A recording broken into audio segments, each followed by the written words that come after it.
Hello everyone, welcome to back my channel. तर मी नाशिकला 4 दिवस लग्नाला जाऊन आले आहे आणि त्यानंतर मी आजारी पण पडले. त्यामुळं मला व्हिडिओ टाकायला बनलंच नाही आहे, पण मी व्हिडिओ टाकणार आहे. त्याच्यामुळे चॅनलला जास्तीत जास्त संख्येने सपोर्ट करा. काही लोकांना आवडत नाही व्हिडिओ टाकलेलं. आपलं लाईफ सेटल आपण स्वतःच करायचं असतं. काही लोकांना आवडत नाही लाईफ सेटल केलेलं, ते स्वतःला खूप मोठे समजतात. त्याच्यामुळं पण आपली लाईफ ह्या आपल्या पद्धतीने जगायची असते. ती इथून मागे ती बनलीच नाही आहे जमायला.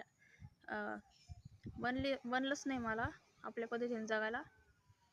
तर जास्तीत जास्त संख्येने चॅनलला सबस्क्राईब करा, कारण मी वेगवेगळ्या फॅसिलिटीज घेऊन येणार आहे तुमच्यासाठी. चॅनलला लाईक करा आणि कमेंट करून नक्की कळवत जा मला व्हिडिओ कसा वाटला ते.